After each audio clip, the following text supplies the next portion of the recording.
Hi everyone, welcome to my channel. So my dishwasher just sprung a leak and it's leaking from underneath this water valve here. I'm going to be removing the valve to see what happened to it. I'll show you what went wrong and how I fixed it. So before starting any work, I made sure to turn off the electricity to the dishwasher at the electrical panel. I turned off the water and I also double checked that when I press the start button, the dishwasher doesn't start. So the first thing I'm going to do is remove the covers at the bottom. They're held down by just 2 Phillips screws. There's one on each side. Alright, so I got the covers out and now I'm going to use a screwdriver that normally uses bits at the end without any bit, and it just fits perfectly on top of this screw. I'm just going to unscrew this now. And I can slide the valve to the side a little bit and then pull it out from the hooks. There are 2 hooks here that were holding it in place. And now I'm going to remove the water line. I'm using a 16mm wrench, but an adjustable wrench will work as well.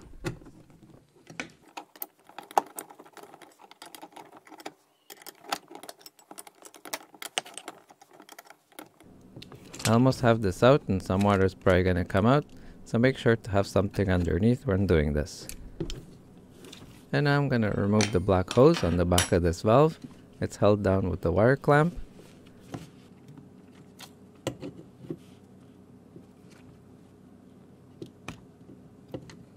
And this is pretty tight that I can't get it out by hand, so I'm going to get my pliers. Alright, so I'm just going to squeeze this clamp and then push it down. Make sure to put some towels down because there's going to be quite a bit of water coming out. And this hose is pretty stuck on here, so I'm using a screwdriver to stretch it out a bit, and then I can try to pull it off.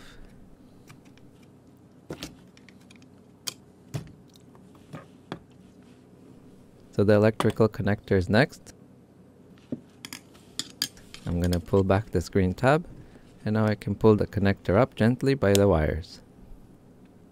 Alright, so let's inspect this valve and see what's going on. Here's where the leak was coming from. It looks like there's a plastic tube in there that has broken off. So I took it apart to see what happened, and it's probably hard for you to see, but the plastic here is all cracked and yellowing. The hot water degraded it, and it was just a matter of time before it cracked open. This is probably made of pretty cheap plastic. I ordered a new valve, and it didn't come with this 90-degree elbow, so I'm just removing this from the old one so I can put it on the new one. So here's the new valve. I ordered this from Amazon. It wasn't that expensive. I have the part number and a link where you can get one in the video description down below. So I have to install the elbow in the new valve, and I'm just going to wrap it with Teflon tape first. I'm making sure the tape goes on flat over the threads and that I'm turning clockwise, because when it screws in it always turns clockwise, so the Teflon tape also has to go in clockwise. So I gave it 4 turns and now I can break it off, and that looks pretty good. I can screw this on the new valve now. So once I screw this in, it should end up pointing in this direction towards the electrical connector, so it can line up with the water hose. So I'm just starting it by hand as far as I can go.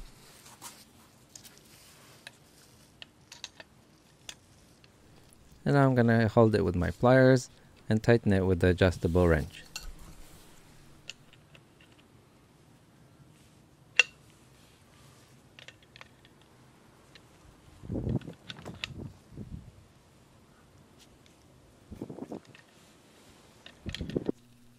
Before I put the water valve back on, I'm going to check the water seal on this water hose, and it looks like it's a little torn, so I'm just going to pull off the little piece that's coming off.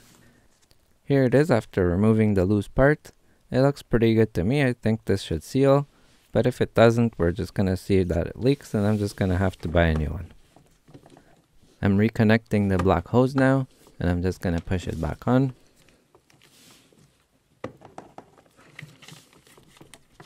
Now I can slide the clamp back on top of the hose. I had this upside down, so I'm just going to hold the hose and then turn the valve. Now I can put the electrical connector back in. Make sure to align it the same way because it won't go in if you put it in backwards. And I'm just making sure it's pressed all the way down because this is only halfway. And that's it. Looks like it went all the way in. Now I'm going to screw the valve back in place so then I can screw in the water hose and tighten it down.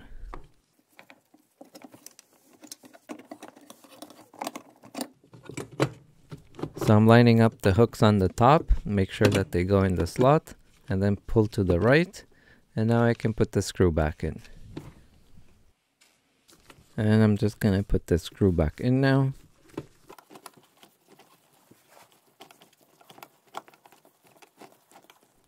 Now I can connect the water line. I'll tighten it by hand first as far as I can.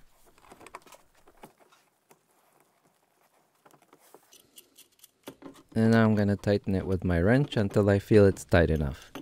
It's a little bit difficult to know when it's tight enough, but I'm just going to pull on the hose and then we'll see how easily it moves. So I thought it's tight enough, but you can see the line is still moving easily, which means I have to tighten it quite a bit more.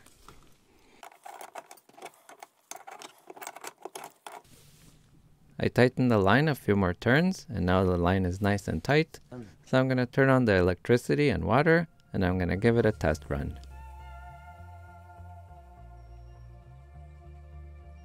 So it's been running for a few minutes now, and I don't see any leaks. So the new valve is working pretty good, and this dishwasher is fixed. All that's left to do is just to put the two covers back on, and we're done. Make sure to align the bottom part the same way it was when you took it out, because if it goes upside down, it won't fit in properly. If you liked this video, please make sure to give it a thumbs up and consider subscribing to my channel. I'll be posting more repair videos in the future. Thank you for watching.